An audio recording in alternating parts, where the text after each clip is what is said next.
Hello friends, स्वागत है आपका हमारे यूट्यूब चैनल अंकित एजुकेशन अड्डा पर। आज हम बात करने वाले हैं UP TET, C TET, super TET के लिए बहुत ही महत्वपूर्ण टॉपिक हमारा होने वाला है पियाजे का संज्ञानात्मक विकास का सिद्धांत। ठीक है, यहाँ से क्वेश्चन हर एग्जाम में पूछा जाता है, एक क्वेश्चन बनने के चांसेस ज़्यादा हैं।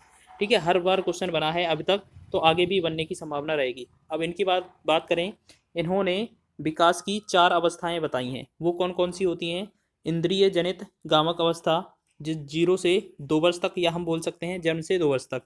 पूर्व संक्रियात्मक अवस्था 2 से 7 वर्ष होती है। मूर्त संक्रियात्मक अवस्था 7 से 11 वर्ष होती है। औपचारिक संक्रियात्मक अवस्था 11 से 14 वर्ष होती है। ठीक है, आपको इनका क्रम भी याद रख लेना है। कभी कभार इनका क्रम भी पूछा जाता है कि पियाजे की तृतीय अवस्था कौन सी है, तो हम करेंगे मूर्त संक्रियात्मक अवस्था। ठीक है, तो आपको डायरेक्ट ही याद रखना है कि कौन सी अवस्था पहली है, दूसरी है, तीसरी है, चौथी है। ठीक है, पहली का कार्यकाल क्या है? 0 से समय क्या है? 0 से 2 वर्ष। दूसरी पूर्व संक्रियात्मक अवस्था का 2 से 7 वर्ष। तीसरी मूर्त संक्रियात्मक अवस्था का 7 से 11 वर्ष समय है। और 11 से 15 या 11 से 14 लिखा मिले आपको, तो ये आपकी चौथी है, औपचारिक संक्रियात्मक अवस्था। ठीक है, अगर बात करें, जीन पियाजे आपको दिख ही रहे होंगे, साइड में लगे हैं।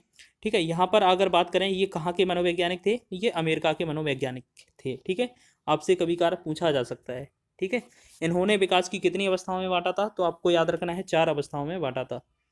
अब बात कर लेते हैं, एक एक की डिटेल थोड़ी थोड़ी पढ़ लेते हैं।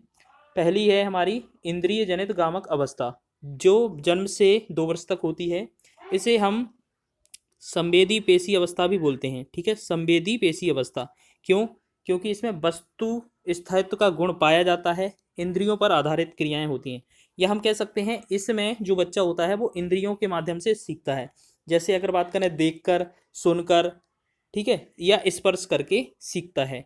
या हम कह सकते हैं हाथ पैर चलाना सीख जाता है, इसमें थोड़ा थोड़ा बोलना भी सीख जाता है। और शरीर की क्रियाओं ये करने लगता है, या शरीर की क्रियाओं से भी सीखने लगता है। ठीक है, तो इसमें हम कह सकते हैं इंद्रियों के माध्यम से सीखता है। पहली अवस्था जन्म से 2 वर्ष तक, इंद्रिय गामक अवस्था, इंद्रिय जनित अवस्था या संवेदी पेशी अवस्था। अगली दूसरी अवस्था है पूर्व संक्रियात्मक अवस्था, जो 2 से 7 वर्ष तक है।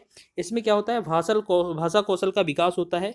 अतार्किक चिंतन शुरू हो जाता है, और पलटावी का गुण नहीं पाया जाता है। देखो, पलटावी का अभी बता देते हैं, इसमें तार्किक चिंतन शुरू हो जाता है, मतलब स्टार्ट कर देता है सोचना।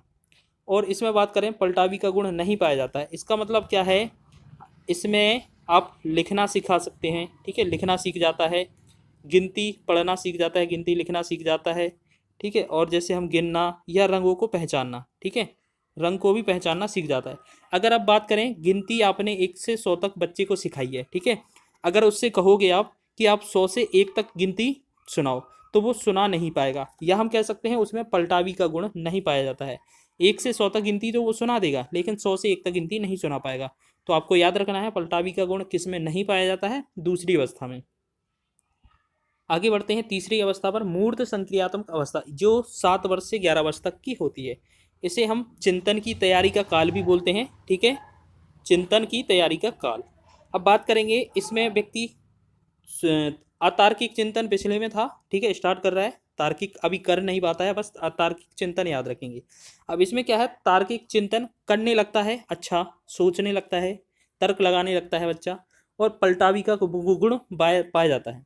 जो पलटावी का गुण है वो पाया जाता है। कैसे? जैसे अब आपको बताया जाए, तीसरी जो अवस्था होती है, उसमें अगर आप बच्चे से बोलोगे 1 से 100 तक गिनती सुनाओ, उसने सुना दी। अगर उससे 100 से 1 तक गिनती भी पूछोगे ना, तो वो भी सुना देगा आपको। तो आपको याद रखना है, पलटावी का गुण किस में पाया जाता है? मूर्त संज्ञानात्मक अवस्था में। इसमें वह क्रम का, आकार का, भार का और क्रमबद्धता का ज्ञान जानने लगता है। अगर आप उससे कह दो, आप उसको 4 वस्तु दे दो, तो वो उसका भार के अनुसार क्रम में भी लगा सकता है, आकार के अनुसार भी क्रम में लगा सकता है। और उनका जैसे 7 8 9, 7 5 6 9, अगर इसको भी आप दोगे तो वो उसको 5 6 7 9 यानी कि उसको भी क्रम में लगा देगा।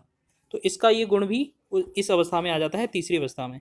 अब बात कर लेते हैं चौथी अवस्था की। चौथी अवस्था है अमूर्त संक्रियात्मक अवस्था। इसको ही हम अमूर्त संक्रियात्मक अवस्था, इसको ही हम औपचारिक बोलते हैं, औपचारिक अवस्था बोलते हैं, या हम बोलते हैं तार्किक अवस्था।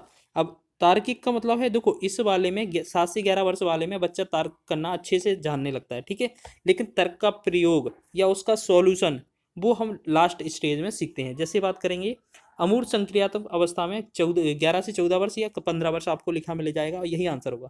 समस्या का समाधान करना सीख जाता है, अमूर्त चिंतन भी सीखने लगता है, यानी कि अमूर्त चिंतन जो दिखाई भी नहीं देता ना, तो उसको भी सोचने लगता है, वो उस पर भी कार्य करने लगता है, चिंतन करने लगता है, कार्य का कारण क्या है ये भी जानने लगता है। ठीक है, और इसके साथ हम बात करेंगे कल्पना की, कल्पना करने लगता है, या हम बोले निरीक्षण भी करने लगता है कि कौन सही है कौन गलत है ना। तो ये सारी याद रखेंगे हम इसमें।